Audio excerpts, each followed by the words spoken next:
week, I gave you a hint that it would have something to do with what we had done last week. We had several ice cream cones that we made last week. So this week we are going to make ice cream. It's going to be a chocolate gingerbread no-churn ice cream. So you don't need any special equipment. All you're going to need is really a mixer, a hand mixer, or a mixing stand, machine-y thing. I don't have that, so stand mixer. So anyway, that's all you're really going to need. It's a gingerbread flavored one, and we're also going to work on making our own ice cream cones. They're actually really, really simple to make, and they're delicious. They're delicious. So since we're just a few days before Memorial Day weekend, kind of the official start of summer, I've been thinking about summer, and summer may be a little different than it has been in the past, so let's make it really different and learn how to make our own sweet treats. So that's what we're doing today.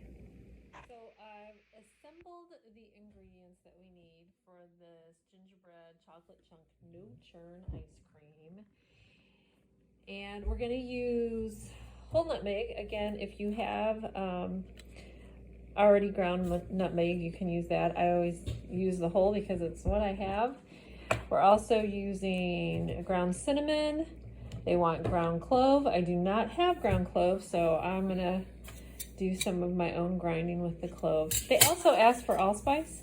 I do not have allspice, so I'm not going to use allspice. Of course, no gingerbread would be complete without molasses. Got some vanilla, a can of sweetened condensed milk. We're going to use heavy whipping cream.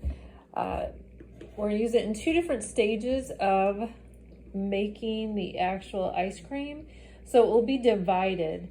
And in the first, all told, you'll need 2.5 cups. So then we are also going to use some bittersweet chocolate. Though if you don't like bittersweet, put whatever you want in it, but that's what the recipe calls for. And then we're also going to use some fresh ginger. So this, you can find it in almost every grocery store produce department. It's really easy to get a hold of. The first stages, we'll put things in a small saucepan and kind of seep that flavor into our cream mixture. Then we will be using our mixer to kind of do that no-churn portion. And the final step is to have some kind of, they ask for a loaf pan, and this is going to actually go into the freezer. I actually have a loaf pan that has a lid on it, which is going to work fine. Though the first time I did this, I couldn't find this loaf pan, so I used a different one, and I just put saran wrap on it and froze it, and it worked just fine. So if you have a loaf pan with a lid, that's great. If not, other things will work. And I filled this all the way to the brim, so you will fill a loaf pan as you do this. So those are the tools you need. First, we need to make a flavored cream. So we're going to take a 1/2 cup of that heavy whipping cream, get that in our saucepan. Then we want a teaspoon of cinnamon, ground cinnamon, so we're going to put that in.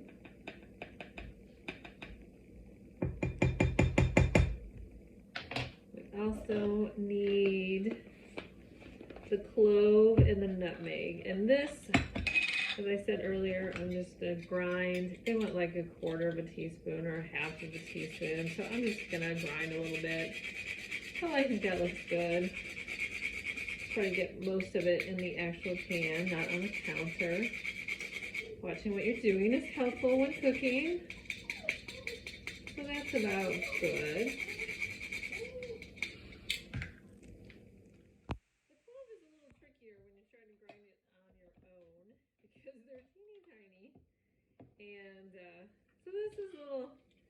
a little harder. But I figured I'd give it a try. And if I don't get as much in here as they really say, that's okay. I could actually just leave this a little bit in there. It's kind of a big portion, and just pull it out. Because we are going to put this ginger in there, and we're not going to leave the ginger root in when we make the ice cream. It's just to flavor this cream, to give the cream just that gingerbread taste and feel. So I could leave that in and pull it out like you do with bay leaf or other things when you're cooking. But I think I got enough in. So got that. Next, we're going to work with the ginger. So the ginger root has a peel or a covering, and we want to pull that off. So I'm just gonna cut that off like with a paring knife. Try to get that. It's kind of paperish, and so we want that part off so you can really get to that fibrous root below. And then we're gonna slice this into smaller pieces. We don't want them teeny tiny because we will be pulling this out. This is not going to stay. It's just gonna cook in with this cream. And so I'm not gonna make them teeny tiny pieces. They'll be hard to find later, but I think I will cut them up a little bit so that there's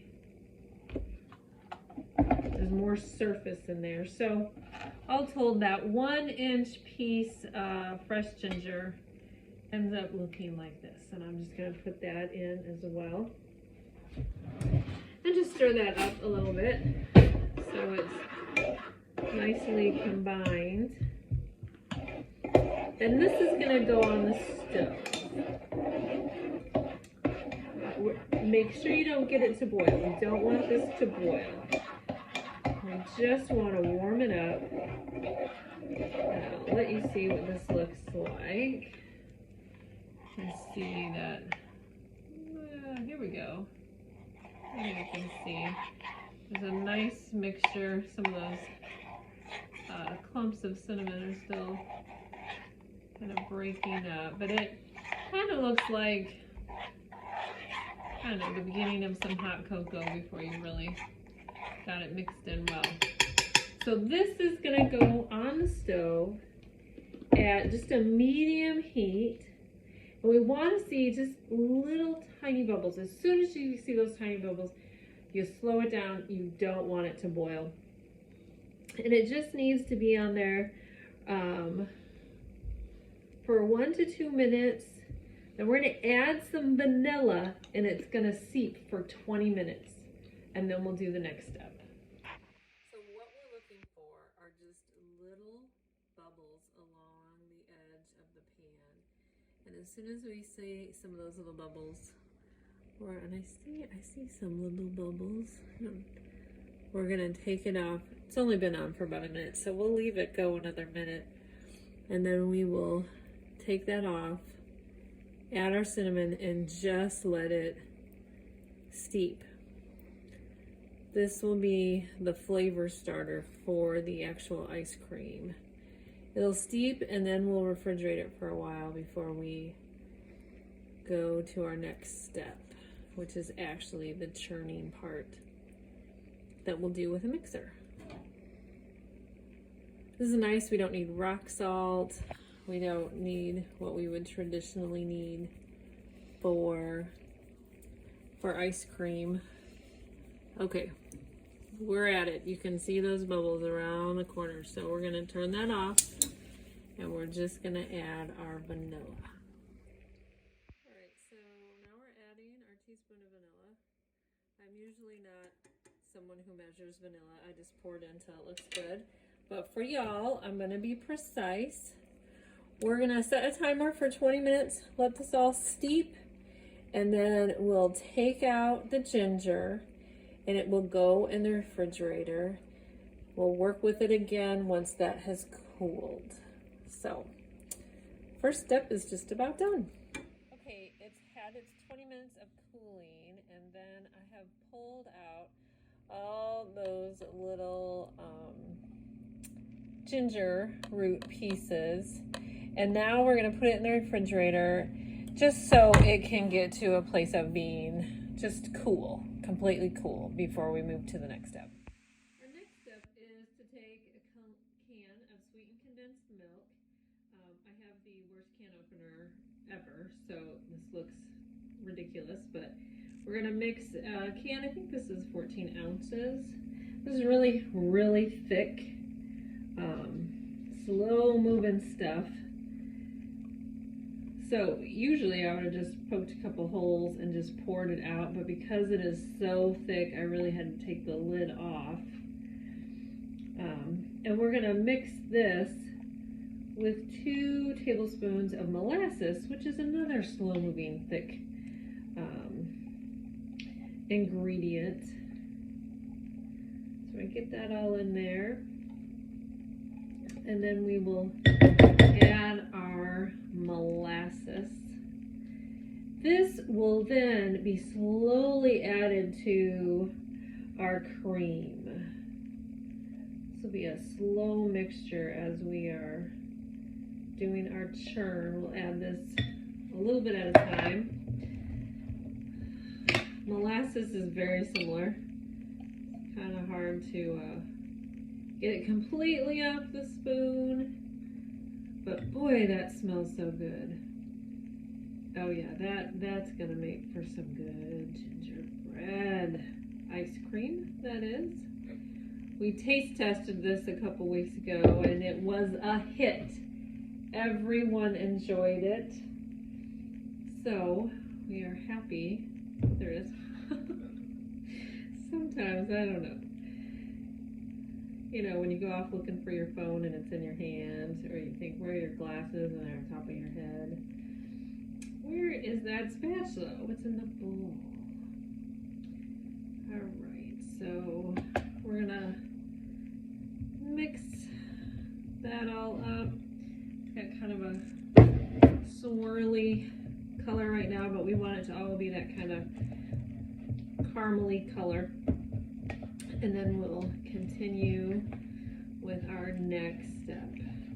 This is really the sweetening, because the cream is not very sweet. This is what's gonna make this really, really sweet. Oh, one more thing I wanted to show you before we switch steps. My daughter was telling me that you could peel ginger with a spoon, and I didn't know how to do it, but she showed me, and it was really cool. So maybe I should have her with me, but there it goes. I don't know if you can see that. Then you don't lose as much of the root. When I was actually slicing it and cutting it, I had more of the root coming off with that, but you just slide that spoon across it, it comes right off. Who knew? My daughter. Okay, so you're gonna need 2 ounces of a bittersweet chocolate. Although, if you would rather have some other kind of chocolate, you know, this is your game. You can do what you want. So Elise here, my daughter, is chopping this up. And you can make it as fine or as chunky as you want. This is your ice cream. Elise prefers not to really have big chunks of chocolate. Matter of fact, she doesn't really like chocolate. So, but you might like that little bite of chocolate. So you can make it as fine as you want. So I bought bittersweet chunks, and we have been just chopping them to be a little finer. So you get to them in the ice cream, it's a flavor, not a big giant bite. Now in the mixing bowl, I'm going to put our spiced cream that we made in with the other 2 cups of heavy cream and start mixing.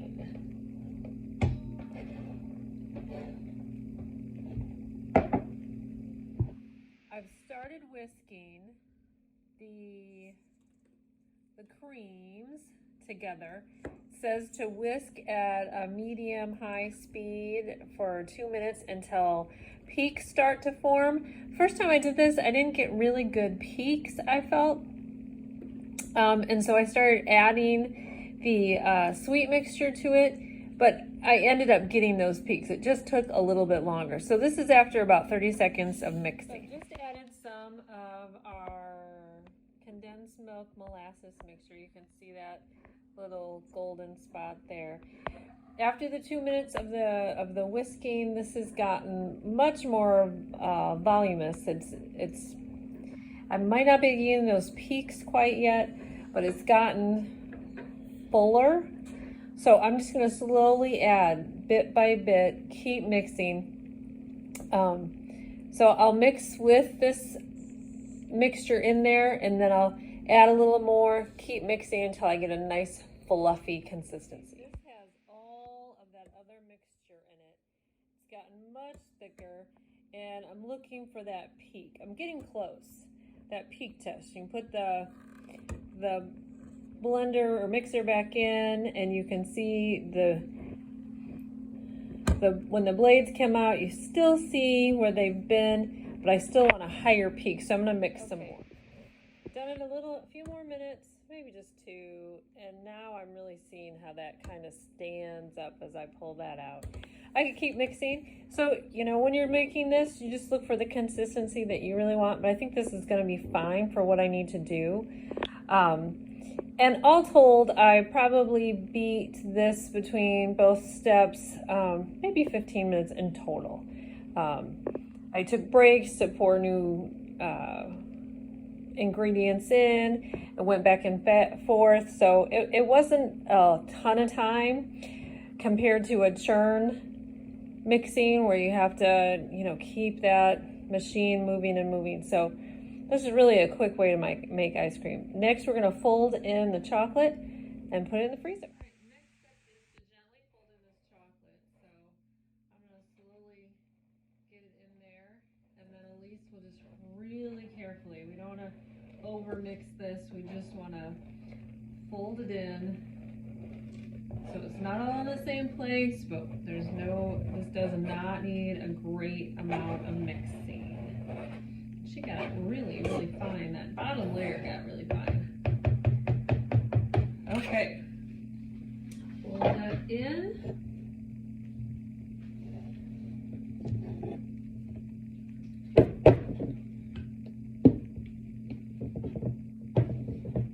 Oh, it's looking so good. This really probably took, all told, you know, maybe 40 minutes, because you have to give it that time to just steep, that 20 minutes to steep and then cool. Probably all told, this maybe took 40-45 minutes to make. Although not all of that work was done, or some of that was just sitting around while it was cooling. So now we're gonna pour it into our loaf pan and then just freeze it. And I think the recipe says to freeze for at least a couple hours.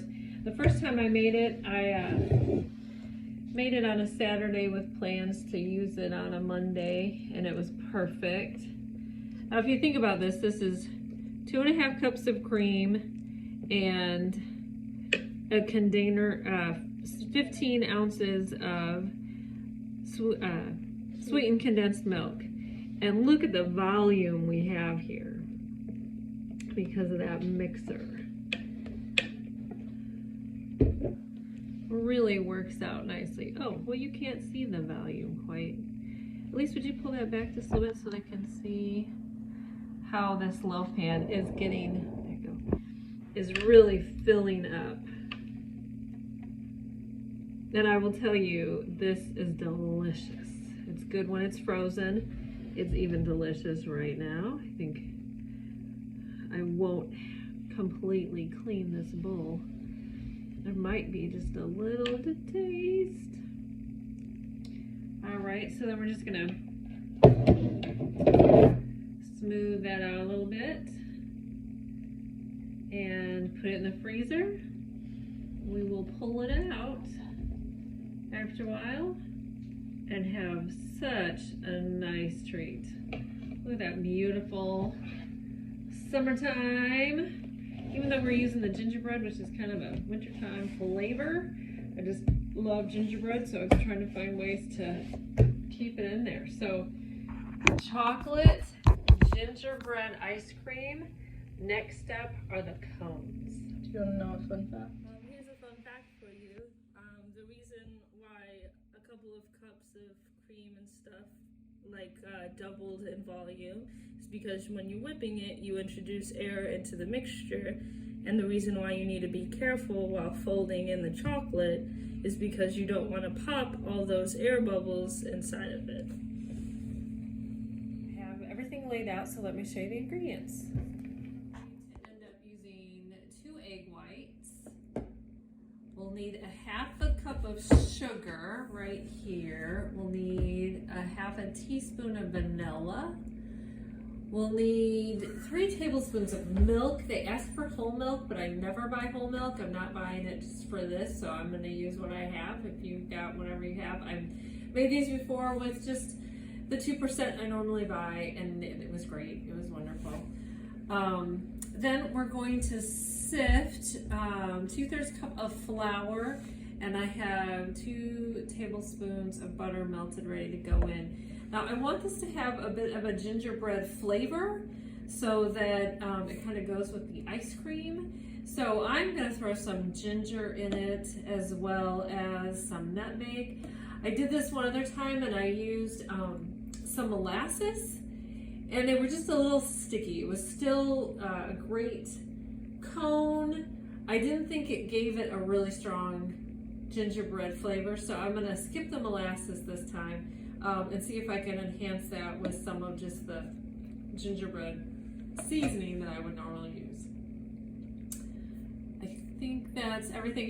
You'll need a sifter, and I have a ball sifter, and then whisk. I have a ball whisk and a regular whisk. I don't know which one I'll end up using. We have lots of discussions about which one is better in our house. You'll also need to sift the flour, so I have my sifter out. So that's everything we need. Then we'll, when we go to making the cone and you take it off, I need some kind of mold. So I just crinkled up some aluminum foil to have a mold to wrap my cones around. So that's all you need. You can buy molds that are, professionally made for cones. This worked just fine for us when we were doing it. So those are the items you're going to need.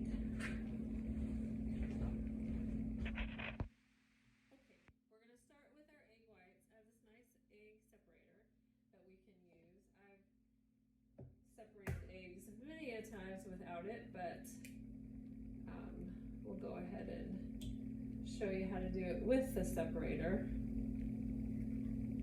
Put that in there, the egg white falls through the slots around it, and then you get rid of the yolk.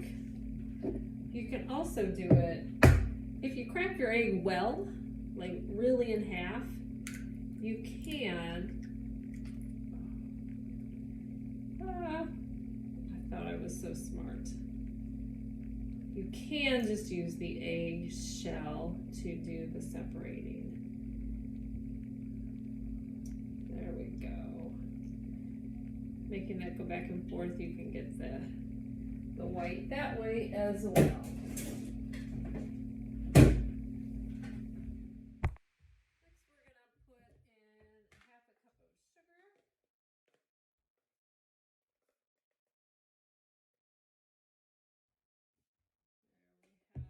that. 3 tablespoons of milk. Whoa, we don't want that in there. There we go. These really come together pretty quickly, so if at the spur of the moment you think, let's make ice cream cones, it's really something you can do that quickly. It's not something that I needed more time. We're gonna put a half a teaspoon of vanilla in, and like I told you before, I don't really like to measure. When it comes to vanilla, you just put it in, but for y'all, I'm gonna measure. All right, we're gonna just whisk that up.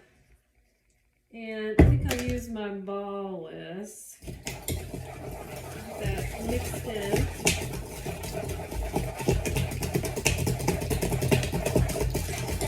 There we go. Now we're going to add 2/3 cup flour, but it needs to be sifted. Now, I will also tell you that the first time I made this, I totally missed the word sifted in the recipe, and I didn't do it. It was fine. It was just fine. So, we're gonna put that in, and we're gonna put our 2 cups, and I forgot to sift it again. Oh my goodness. So, I bought this really nice sifter so I would remember to do it. Maybe you'll remember, but I don't seem to do those things, even when I can see it. However, then we're going to put in 2 cups of melted butter, and kind of like pancakes. We're not going to over mix this. We're going to get that all worked in. Let's see if we can let you see that. But it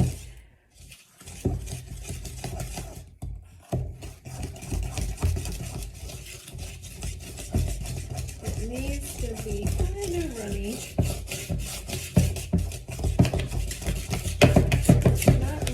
Super thick. So, kind of like that. The light's not great. Alright, now we're just gonna go to frying these. Forgot, I wanted to put in some ginger. I did that off camera. Just put some in to add to that flavor. I just sprinkled it in. And now I'm gonna add some of that nutmeg. I showed you the grinder when we made the ice cream. I also use this when I make gingerbread, so I may have shown it to you if you saw the gingerbread house. Okay, so let's just hopefully enhance that gingerbread flavor. All right, our next step is to actually putting them in the pan and slowly baking them, or they're kind of like frying. It's kind of like making a pancake. Really, really low heat. And I'll get that set up and tell you more about it in a second. Okay, I have my skillet set on just a low temp. I'm gonna just put a little olive oil spray in here. This is a non-stick pan, but I just want a little bit, making it a little bit easier for that to come out. Now, they said to use about 1.5 tablespoons, and I've got this little gravy ladle, so I'm just gonna use that. I'm gonna say that's about 1.5 tablespoons. And I'm gonna put it in the center, and then like a crepe, I'm gonna spread it out. I'm gonna try to make it really nice and round. It looks like I need a little more though to make that the size I want it to be. So we're gonna put 2 tablespoons. We're gonna spread it around, and they say to cook it for about 4 to 5 minutes before you flip it. Though once you flipped it, you only need about 1 minute, 2 minutes on the other side. But we wanna really get that bottom nice and golden in order to flip that over. So this is a slow cook, but you just want to make sure you have it nice and round. They said about a 6-inch circle would be good. So I think I need to quit messing with it so it can actually do the cooking. Now, I've had it on a low heat. I'm gonna turn it to maybe a medium low, and we'll come back and look at it in a couple minutes. So it's only been about a minute, but you can see how the bubbles are starting to form. It's starting to set up. in that way, it's kind of like a pancake. You start to see those bubbles come up. I just want to really get that nicely set before I flip it. So I still have a couple minutes. I want to see it get a little more solid, and then we'll flip, and then it'll just be like 2 minutes and we'll have to form it.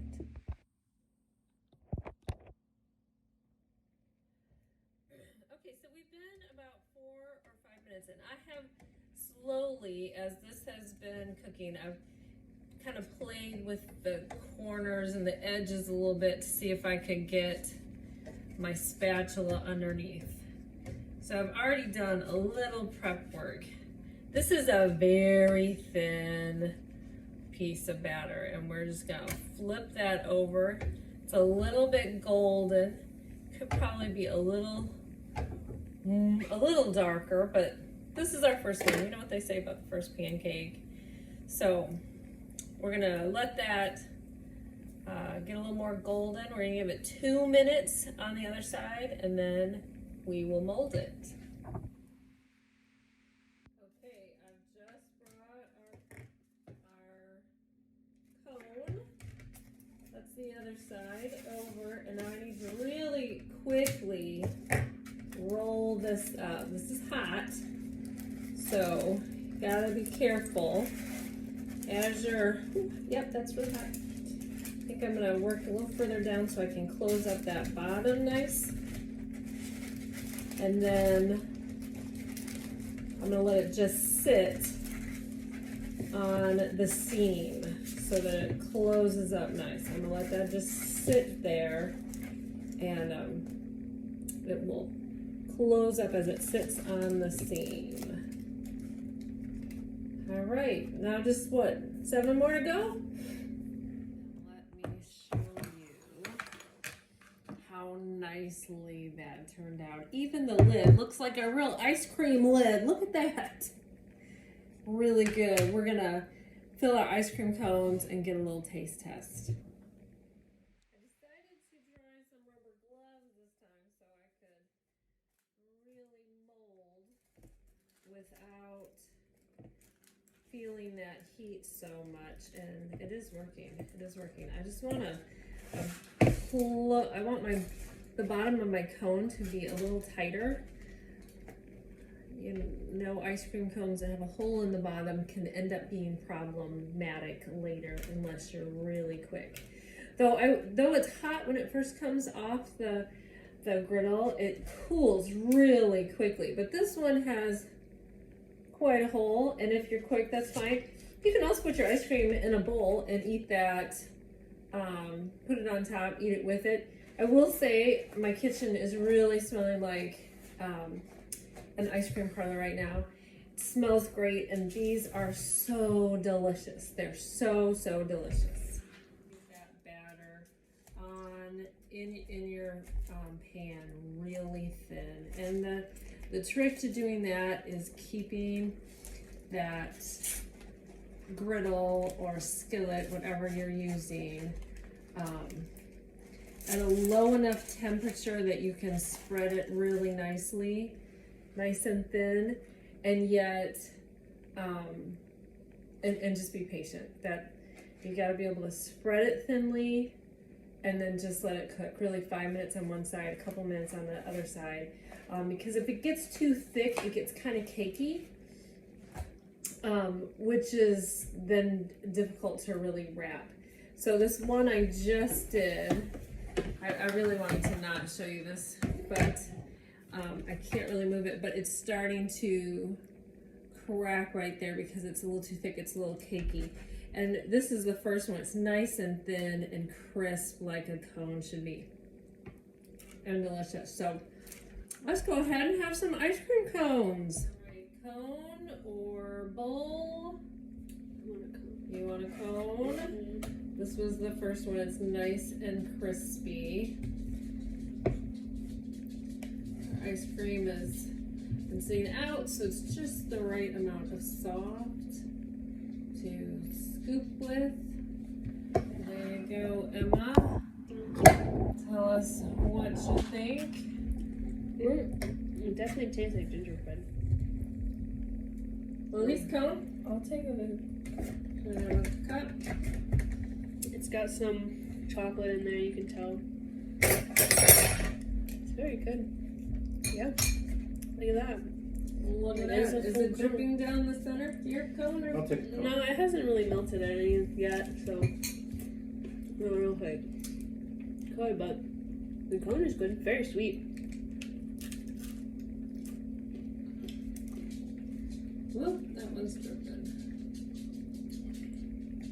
Well, I think our next project might be along the same lines, but there's probably some of you out there that cannot do dairy.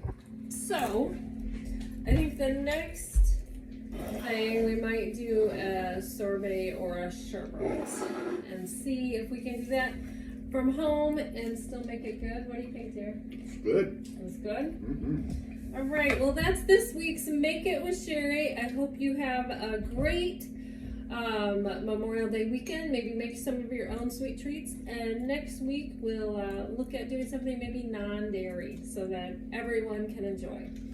Thanks for joining us. See ya. What did you think, Elise? Really good.